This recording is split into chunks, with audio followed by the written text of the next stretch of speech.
Hello, this is a new thing. I don't know if this is going to be a recurring thing or not. But I thought I haven't done anything much on the YouTube channel. I've been trying to get a movie out, but nothing's like working at the moment. And obviously we're waiting for Doctor Who. It is the 60th anniversary month. So what I've got here is on the Doctor Who website, the Doctor Who TV website. You can see highlighted there. They've got a few games. If you go play all, they've got some games here. The 13 game where you connect all the doctors. I've played that like loads of times. Uh, the Vortex one I just tried a few seconds ago. It was kind of dull, if I'm going to be honest with you. But I noticed they got some quizzes here. Companion quiz, Terrifying TARDIS quiz. How well do you know like a certain doctor, like the Fifth Doctor, uh, Fourth Doctor, and all that. So I thought I'd give one of these a try, and hopefully it'll be some sort of interesting. Oh, they got Series 3 one. I might try that one. War Doctor. That's pretty funny because, like, in terms of TV stories, he literally only has like one. I mean, Paul McGann's there. Paul McGann has a movie all to his own, with the exception of Sylvester McCoy at the start of it, and a short little episode all to himself, as well as having a cameo appearance in Power of the Doctor.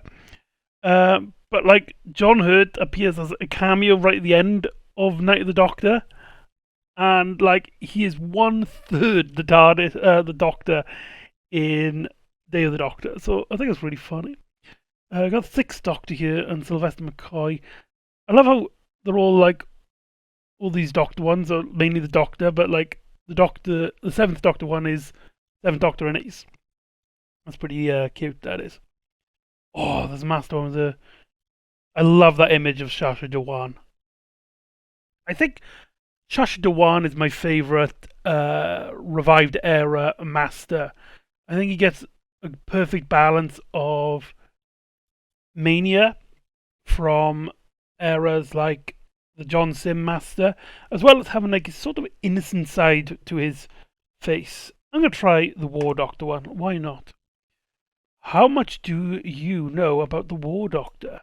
Doctor No More, the mystery and previously hidden incarnation of the Doctor, fought in the Time War and was the Doctor's darkest secret. How well do you know his exploits? Take the quiz. Right then. Where did the Eighth Doctor regenerate into the War Doctor? Was it Skaro, Gallifrey, Garn, or Earth? Well, that is from Night of the Doctor, where the Eighth Doctor was chasing Cass, a renegade, on a hospital ship, but then got helped all of the passengers off, leaving her on her own, where the planet they crashed on and where the Eighth Doctor regenerated was on the planet Khan. Correct. The Eighth Doctor says, "Physician, heal thyself." Oh my god. Yes, because in that scene, he mentions all the Big Finish companions, and that was so cool. Oh my god, that's 10 years ago that Big Finish has been canonized to a point where regular fans can't deny it. Almost 10 years ago because of Night of the Doctor. I remember that coming out. I remember they were announcing it was having some news or something, and I was in college, and I just like checked on the website as I was doing work as like someone was loading, and it just said Paul McGann is back. So that's really cool. What is the moment? Is it A, a TARDIS, B, the Omega device, a galaxy eater, or a deadly virus? Technically it's two here, but I think I know what the answer is to this one because it comes from the Omega Arsenal, where Gallifrey hiddens all of its device. So technically it's an Omega device, But if you remember the general played by Ken Bones, he called it the Galaxy Eater. So I think it's that one. Correct, the moment was a Galaxy Eater, the final work of the Ancients of Gallifrey. A weapon so powerful, the operating system became sentient. Yeah, I never really understood that. What form does the moment take for the War Doctor? Rose Tyler, the Bad Wolf, Sarah Jane, or the Hybrid? Okay, the fact that the Hybrid is an option is hilarious. And technically, again, this is another one where it's technically two answers the right answer. Because it's Rose in Bad Wolf's... No, it's the Bad Wolf in Rose's body as the moment, which really doesn't make any sense whatsoever.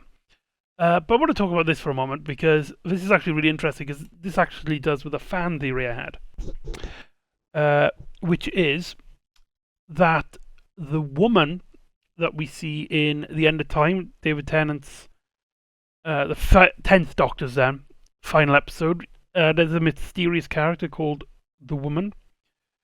My theory is that she is the moment from the Doctor's point of view where he forgot this story, because they do mention at the end of it that he forgets saving Gallifrey. But that also must mean he forgets the Bad Wolf moment, because otherwise the Ninth Doctor would see Rose and be like, "Hey, I've seen you before. You're that person." So it's Bad Wolf, correct. Although it looks like Rose Tyler, the moment took a face and form, especially for the War Doctor. It was from his past, or possibly his future. What is it? Yeah, of course it's not his past. Like, he would remember if it was from his past. It would make no sense. Why did the moment take the form of Bad Wolf? Like, why Rose specifically as the Bad Wolf? To the War Doctor, because it's happened in his future, it has no, personal connection to him. It's very weird. What does he call the 10th and 11th Doctors? Companions, friends, the greatest enemy, or idiots? Ooh. I know, at the start he meets someone, he says, "Are you the companions?" But I'm sure he calls them idiots throughout the story. I could be wrong on that. So I'm going to companions, because there's that scene in it where basically the idea is that the War Doctor is a lot older than the incarnations. What colour is the War Doctor's Sonic? Oh, I actually really like this little detail because for those of you who don't know, in the classic series, the sonic screwdriver is usually just a plain cylinder. For the third, fourth onwards, the Doctor's screwdriver was like this cylinder with a red little ball on it. And then in the revived era, to make it more connected with the whole sonic idea, they put a little light on it. The idea was that that light resonates some sort of sonic wave. But for the War Doctor, what they've basically done is they've taken a model of the classic series and put a red light on it. So it's like a combination of the two, and that's really cool. Correct, it's red. The Doctor must get into jazzier colours after the Time War. Of course, without the War Doctor Sonic, they couldn't have learned how to sonic wood over 400 years. That's funny. What does the War Doctor hope for his next regeneration? That he is ginger?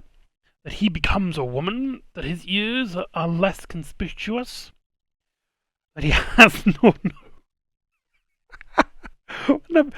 Oh my god.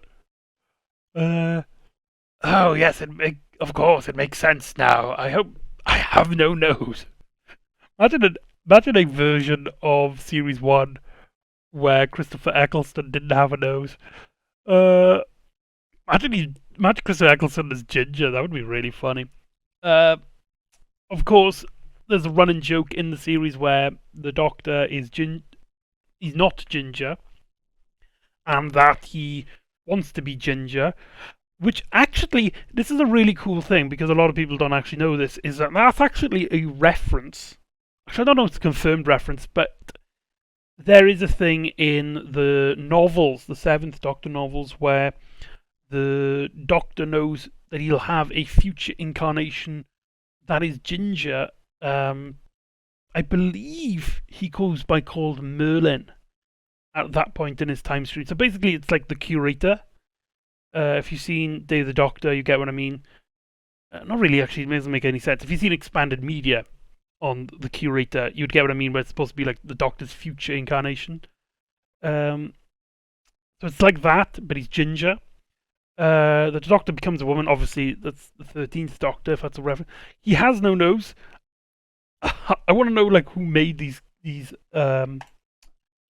questions. His layers are less conspicuous, which is obviously the right answer.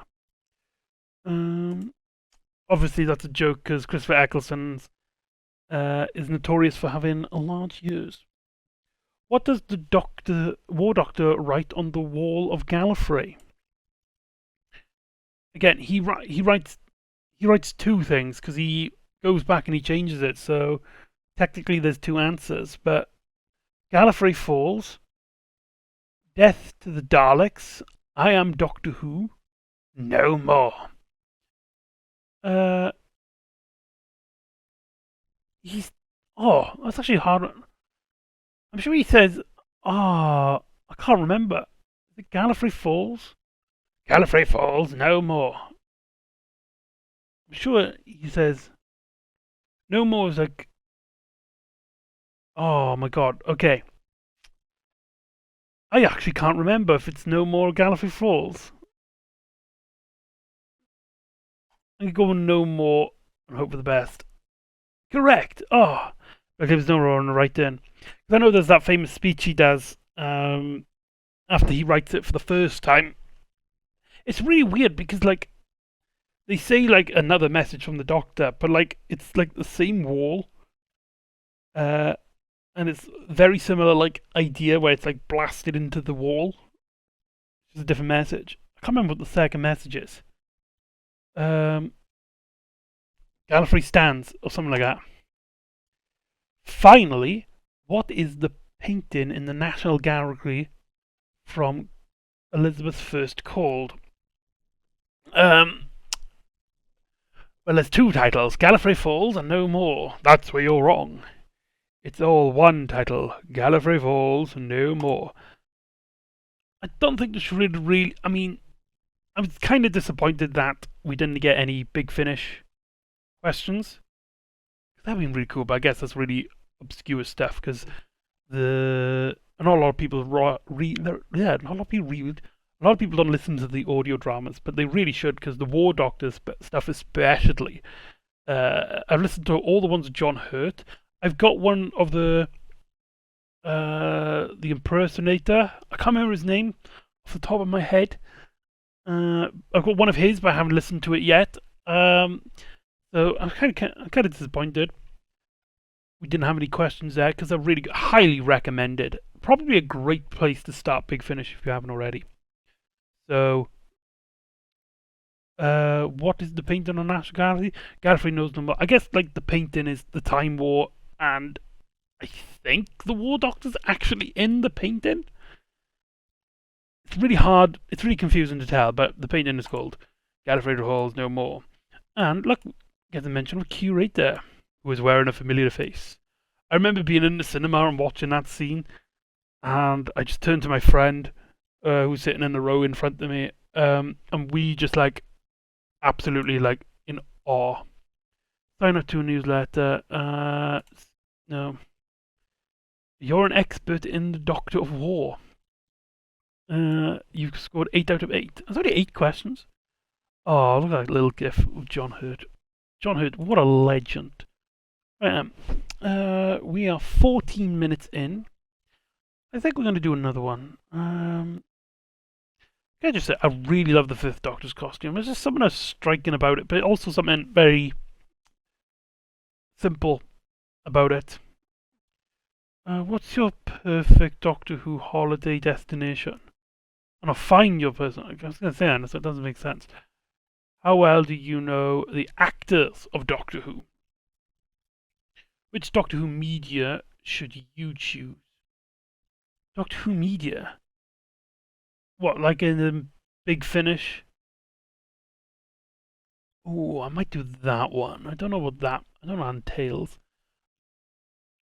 Is these all just Are these all just television?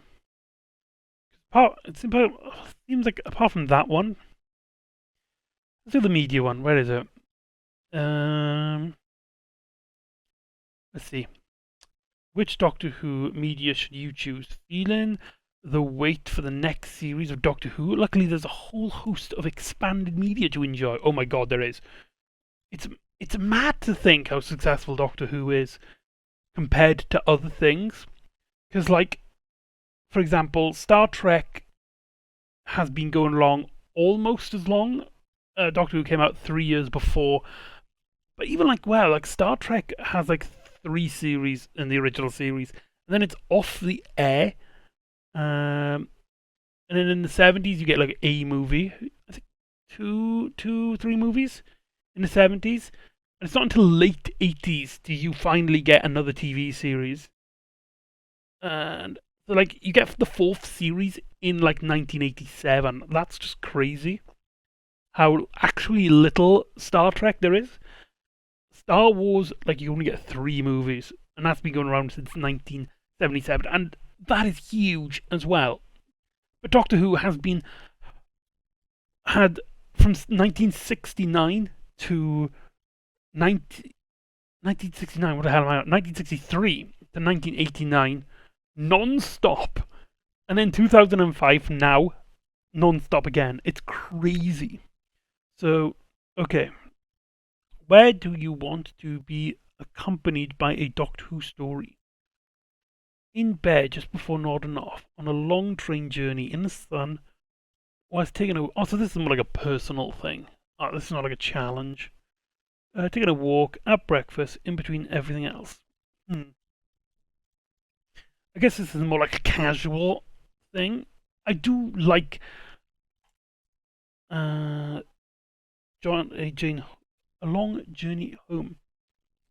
I do like having like a story on a long way home on a train or a bus. Usually like an audio drama, headphones in, like, you know. How much time do you want to commit? Time? What's that? I think that was funny. Listen. People assume time is a strict progression of cause to effect. That's a reference to Blink, if you didn't know. In the Easter eggs where the 10th Doctor is hidden. It's one of the things he says. But it's actually a big ball of wibbly wobbly, tiny whiny stuff. A bit here and there, 20 minutes, an hour a day. Imagine being like, I'm only committing an hour a day to Doctor Who. Like, I know that actually sounds pretty normal for normal people, but for me, that's just like, no, thank you. Time, I think that's supposed to be like, I have no time to do anything. And like, it gets longer and longer. People assume time is just, okay, I'm gonna have to do that. Which aspect of Doctor Who do you want to explore? Okay, this is actually, okay. Favourite characters meeting. Behind the scenes. New stories with established characters. Thrilling new stories. Past adventures. The world. And everything in it. I already get that one. New stories with established characters. Like, a lot of people like obviously we all like our favourite characters meeting. That's why multi-Doctor stories are so important. But I feel like they can get overdone. Especially when like multi-Doctors should be saved for anniversary stories. Maybe companions. Doctors meeting companions and stuff, that works. or regular, semi-regular, but like they shouldn't make it like a habit out of it. I can't wait for Bonnie Landford to come back. It's so weird that Bonnie Landford is back.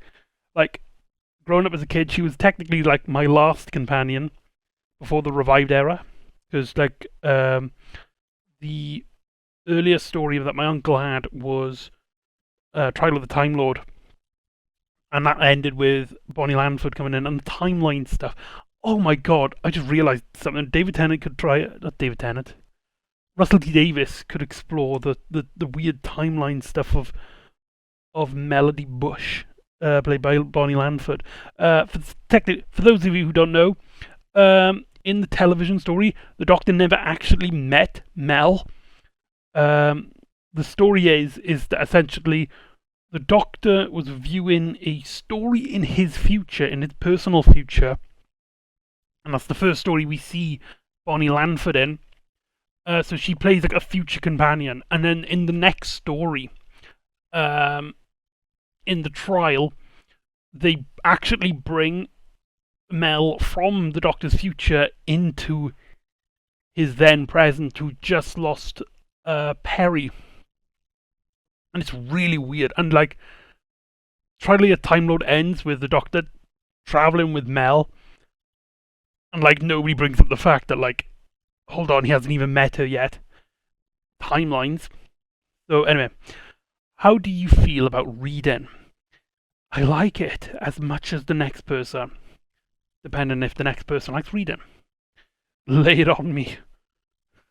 I know that means like lots, but I like to think that this person actually means like just lay the book on me and I'll figure it out. If there are pictures, yes. So basically like a comic book. I want to read, but also I don't want to. Actually, that sounds more like me, because I find that if I read too much like a book, I get tired, like tired like mentally, pretty fast. Like, by the time I finish a chapter in a small book, I get drained. As a component, yes. As a singular experience, no. I feel like I've referenced something, but it's gone way over my head. I prefer the spoken word. I think I say prefer the spoken word. Mainly because I think that will get me the Big Finish audio dramas first. Because I think I've spoken about the other. Have I have any interest really in other Doctor Who expanded media? As point as I'm recording this, I had pre-ordered. I have ordered off Amazon the second volume of the 13th Doctor comic. Because I bought 1, 3, and 4. Yeah, 1, 3, and 4, which are all of the ones that don't feature the 10th Doctor. 5. 1, 2, 3, 4. Yeah, 5. And they kind of rebooted, so it's technically like the first of series 2, but they never like finished it off. And so technically it's like 6, 5, and 6, volumes 5 and 6. They're both stories, or multi-Doctor stories with the 13th Doctor and the 10th Doctor. Like, they really shoved David Tennant up your ass. So, I personally have no interest in them at all. The 10th Doctor ones. But I really wanted to get into the more 13th Doctor stuff, expanded media wise, because like the TV show, like I know a lot of people aren't particularly in love with them, and I know they do have a lot of issues, but I really do like that era and the style of stories that they tell, at least in the first few episodes in series 11. In series 11, I think the 13th Doctor era peaked. But yeah, okay, so back to the questions. What are you trying to get out of this? More Doctor Who, obviously. What a stupid question. Immersing myself in a story. I mean, that's the whole point of this. Feeling engaged and entertained. They're the exact same. Oh, they're the exact same answer. Yeah. Relaxation. Uh, do you go for a story just to relax? I mean, most stories contain like a baddie and like stakes, and especially like if your favorite characters like in stress and stuff. I think of an example: 42 from series 3, where there's that really awesome scene where Martha Jones and the Doctor are drifting off. Like, that's not relaxing at all, but my god, is it entertaining. Exercising my brain and expanding my problem solving skills. I guess that's a good answer, but that's not me. Learning something new. Oh, I do like learning something new. And look at that cool art. I do like cool art. I feel like if I put that down, it's more likely to be comic books. I don't even know why I'm doing this. I already know the answer I want. So, miss myself on a story. Next. How important is visual storytelling to you? I've only just realised that it keeps a track of like how far you are at the start here. Okay. How important is visual storytelling to you? But this is going to be a tricky one because I want to get Big Finish one's answer for some reason. But I do think for me personally, visuals are very important. Because my background is mainly film. Oh my god, I just had a great idea. Doctor Who silent movie. That would be really cool. So, look at the answers. It's all in the delivery. As long as actors are involved, I don't mind. Actually, there. Uh, Impervious. A good story uses words like brush strokes. I mean, yeah. I mean, there's loads of great examples of stories that don't use words, like dialogue wise. Um, I mean, like silent theatre, like pictures are fine, but let the words fill the details. How else can I know what I'm doing? That's a stupid one. Next. How do you prefer to experience a story from a global perspective? Through multiple characters and perspective, through a mix of visual and written storytelling, as an active participant. It's my world, and these characters are living in it. So basically, you want to be God through a singular narrator. You sound like all Big Finish ones, just different types of story. Because there's more than one way of doing audio stories. You've got the audio drama, where it's basically like watching TV, but you've got your eyes closed. So like, all the characters have to basically explain what's happening. So like, if a character picks up something, it's a character that's saying it's blue or something. But the singular narrative and the one where it's like, it's my world and these characters living in it. I think they're going for the audio book. So basically, it's like you have a narrator reading it, and when it's other characters' dialogue, they get the actors to play their part. But you have like an narrator, so you'll have like a non-character go in. Jamie McCrinnan and Zoe went up the stairs and picked up the purple-blue blob of goo. Ooh. Through multiple characters and perspective. I think that will do. Right then, are we ready? Yes! Yes! That's what I wanted. That is what I wanted. Fancy a tale featuring your favourite Doctors Who stars? Yes. Oh, Molly O'Sullivan. For the fan of the 8th Doctor, Dark Eyes. I never listened to Dark Eyes. I know it's like, it's a very important story for Big Finish. because it was the first time they changed the Eighth Doctor's format. Because originally you'd buy his stories like one at a time. So say like now 1 month you didn't have enough money, or you weren't that interested in the story, then you could divide it. Like save yourself up for the Dark stories, for example. But Dark Eyes was the first time when they did this series of box sets. So that's interesting. I never got around to them. I never actually listened to any of the Eighth Doctor box set series. I know there's one where they bring the bloody Candyman. That's pretty funny. Beyond Bannerman Road. Oh, that got mentioned. That's pretty cool. Find Dark Eyes here. If I click that, like that's the example I'm on about. The Dark Eyes, the box sets. And look who's that? That's Toby Jones playing a recurring Doctor Who character that's not the Dream Lord. It's really weird. Yeah, you got Doom Coalition. I believe it's in Doom Coalition. Oh, you got the character of the 11. I've heard really cool things about him. I'm sure it's one of these where they bring the Candyman back. It's really funny.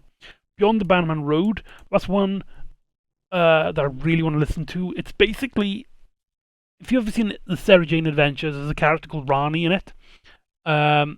She's like one of the main companions of Sarah Jane, and it basically follows her after Sarah Jane Adventures. I don't know if in that point in the storyline in these audios is Sarah Jane alive. It's really strange. If you're looking for more adventures featuring the 11th Doctor, we can't recommend the 11th Doctor's Chronicles enough. Geronimo. Oh, let's have a look at this. Jacob Dunman's impression of Matt Smith is ridiculously good.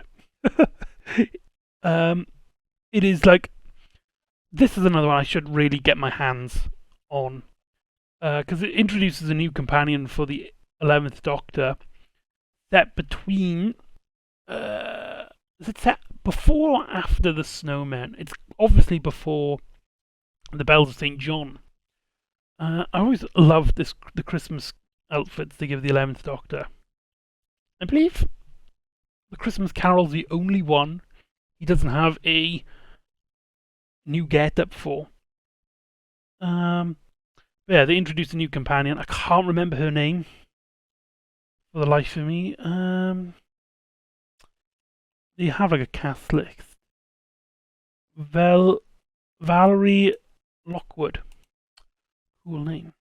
Trying to see if there's any recurring villains or something. Yeah, that's Jacob Dunman. His 11th Doctor's impressions are ridiculously good. How far have they gotten into these? So these are basically all the ones that Jacob Dunman has done impressions for, because he also did his 12th Doctor. I haven't actually listened to any of these, but I've heard his 12th Doctor. It's not as good as his Matt Smith impression, but it's decent enough. And I've heard from people that, like, after a while you get used to it. Oh, cool, they meet the Cybermen from Pete's World.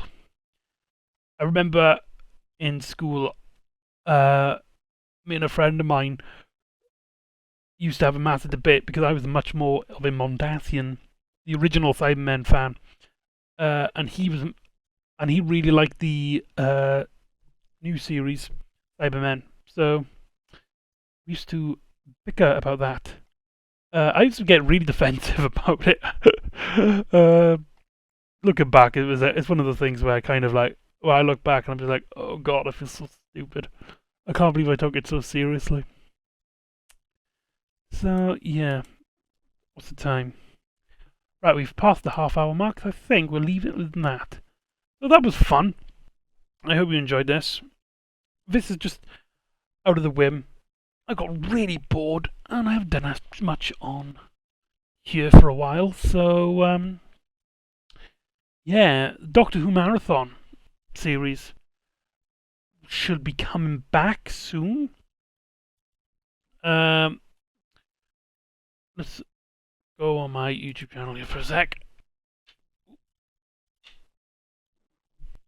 Mcedam. Yeah, there we go. Oh, look at that handsome bugger there. The Doctor Who Marathon's coming back soon.